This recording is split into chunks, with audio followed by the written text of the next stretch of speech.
All right, everybody, welcome to Module 8, which is planning your renovation. Now, this is the module that separates the amateurs from the professionals. Anyone can buy a house, anyone can hire a contractor, but only the investors who know how to plan, budget, and manage a renovation properly actually make consistent profits. And in this lesson, we're going to cover how to build a complete scope of work so contractors know exactly what to do, how to estimate repair costs accurately, how to create a realistic renovation budget and timeline, and how to hire, manage, and hold contractors accountable. Let's get into it. One of the biggest mistakes new flippers make is starting renovations without a detailed plan. A scope of work, also known as an SOW, is basically your renovation blueprint. It outlines what you're fixing, how you're fixing it, who's responsible, what materials to use, and the expected quality and finish. Without this, contractors will fill in the blanks themselves. That almost always leads to budget problems, delays, and miscommunication, especially when you're trying to sell it. A lot of things start coming back in the inspection. So, what should be included in your SOW? A strong scope of work includes exterior and interior and a few other items, but I'm going to go line by line here. So, the exterior is your roofing, siding, windows, landscaping, paint, driveway, walkway repairs. Your interior is going to be your demo plan, flooring, paint, kitchen, cabinets, counters, appliances, and the bathrooms, vanity, tile, fixtures, type of shower you're going to have. Is it going to be a tub? And then, of course, the lighting, doors, trim. And then we go into the mechanical systems, which is like electrical, plumbing, HVAC. And then, of course, all the miscellaneous items people always forget about. The safety and code items, such as smoke detectors, the GFCI outlets, handrails, any structural or foundation issues. Did you take a look at any cracks down in the basement? You just want to itemize every room and every category, and nothing is assumed by the contractor. So, 3 simple steps on how to create a good statement of work or scope of work is step 1, you want to walk the property room by room. Record everything, photos, videos, measurements, whatever notes you can keep. Step 2, turn your notes into a list of tasks. Be very specific. For example, don't just put fix kitchen. You want to put install white shaker cabinets, quartz countertops, stainless steel appliances, and matte black hardware, for example. And then step 3 would be to add the materials and labor expectations. Include the brands, the colors, even SKUs if needed from Lowe's, Home Depot, wherever you go. This prevents any sort of surprise, and it also prevents the contractor from choosing the cheapest option. So why a good SOW protects you is that it keeps contractors accountable. It is preventing hidden costs. It is speeding up quotes and making sure every contractor is bidding on the same job and reducing change orders. A clear SOW equals fewer arguments, fewer delays, and fewer surprises. So next up is estimating repair costs, and this is going to be a little bit tricky, and we are going to have some attachments that kind of help you do all of this, but accurate repair estimates are the heartbeat of a profitable flip. If your numbers are wrong, your entire deal falls apart. Luckily, estimating repairs gets easier with practice, and you don't need to be a contractor to get close. For example, a few quick repairs that have standard pricing: interior paint, $2 to $3 per square foot. Flooring, $2 to $6 per square foot. Kitchen remodel, $8 to $20K, depending on the quality. Bathroom remodel, $4 to $12K. Roof replacement, $5 to $12K, unless it is a very technical roof. We've had quotes as high as $35K on massive houses with very steep pitches. We average around $5 to $12K for an easy flip. And then windows, $300 to $600 each installed. These numbers do shift by location, but after a few projects in your area, you'll know them night and day. So this next section is called the walkthrough method for doing fast estimates. When you walk a flip, break the house into 8 major categories. 1, roof. 2, exterior. 3, kitchen. 4, bathrooms. 5, flooring. 6, paint. 7, HVAC, electrical, plumbing. And 8 is miscellaneous, such as doors, trim, and landscaping outside. Just estimate each category separately. This keeps you organized and prevents missed items. Even if you're new, bring a contractor with you for your walkthroughs if possible.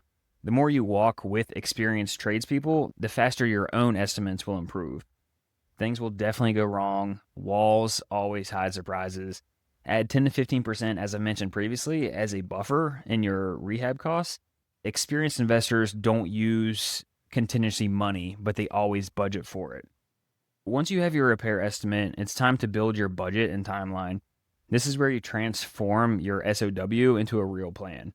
Your renovation budget usually consists of labor, materials, permits, change order allowance, holding costs, utilities, taxes, insurance, your hard money loans that we mentioned previously. And of course, you have that 10 to 15% contingency budget that you want to build in. Just track every category in a spreadsheet. And sometimes if you're getting a hard money loan, your lender will already require this. It helps to forecast your profit more accurately. Not all repairs are equal. So focus on the changes that maximize value the most when you're doing a flip. The kitchens, the bathrooms, the flooring, the paint, and curb appeal surprisingly goes a very long way. And these improvements deliver the biggest return for the smallest investment. Depending on how heavy the rehab is, a typical flip can take between 6 and 12 weeks if you have all previous discussions on point. Break your timeline into phases. For example, demo, 1 to 2 weeks. Mechanical rough-ins, 1 to 2 weeks. Inspections, just depends on the permitting process. Drywall painting, 1 week. Cabinets, flooring finishes, 2 to 3 weeks. And final punch list, 1 week. If you do all of that, you get the 6 to 12 week timeline. It just depends on how heavy the rehab is, like I said. But you can always expect delays, weather, inspections, material shortages, contractor scheduling. Just prepare your budget and financing accordingly, and you'll be fine. Depending on the type of person you are, maybe you want to set up a calendar to keep everybody on the same pace, to keep your records and track, whether it's a Google Sheets or some sort of project app. Just schedule every phase. Do the demo 1 to 2 weeks all the way through to the final punch list, and just have those weeks spread out of what they should be doing. You don't want to go 4 weeks in and realize they're still in the demo phase. So this helps you stay on top of the contractors as well and making sure they're hitting their timelines. Hiring and managing contractors. This is the part that can make or break your flip. For sure. You can have the perfect SOW, the perfect budget, the perfect timeline, but if you have the wrong contractor, the project will just be a disaster. So finding good contractors. What we have learned is referrals from other investors are very good.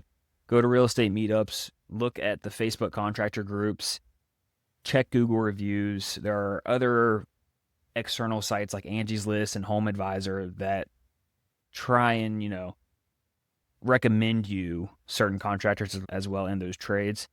And even walking new construction sites or another flip that you may see someone else doing down the road from you and just talking to those kind of crews and build those relationships. So that's a high level of finding them. But then to vet them, before you hire anyone, check and see if they're licensed. Make sure they have insurance.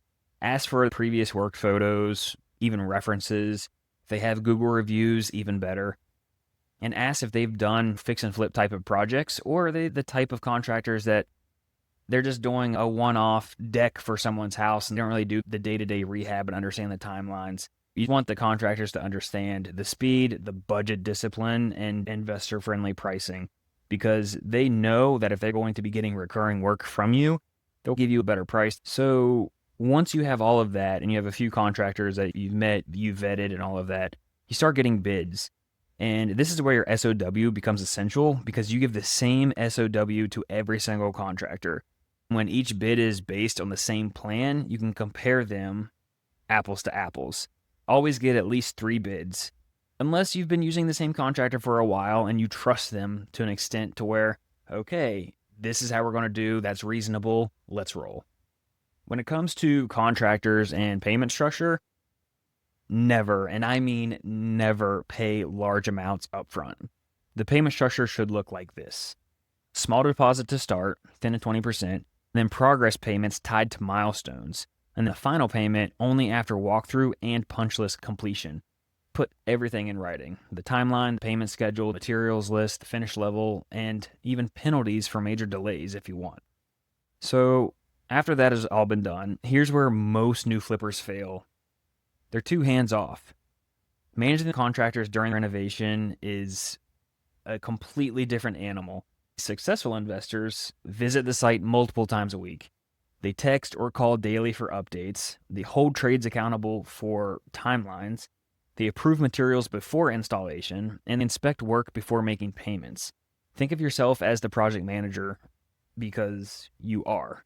And a few side notes here because problems will happen and you're going to have to deal with things that may be a little bit uncomfortable. For example, your contractor not showing up or asking for more money early, not following the SOW, poor quality or workmanship, or slow progress. If you see these signs early, address them immediately. It's better to replace a bad contractor in week 1 than in week 6. And that is a wrap for planning your renovation. This is one of the most important modules in the entire course because your renovation determines your profit, timeline, and your reputation. So today we discussed a strong SOW eliminates confusion and protects your budget. You have accurate repair estimates. We covered a realistic budget and timeline to help you manage. And great contractors build your business, bad ones break it. And if you've made it this far, I understand that we probably went very quickly in a lot of this. We're going to have extra videos that will go into greater detail of the statement of work. You're going to get a copy of the statement of work or the scope of work that we use. And we can even dive deeper and provide a document that shows you the cost of each one of the big items. So, anyways, guys, thanks for watching.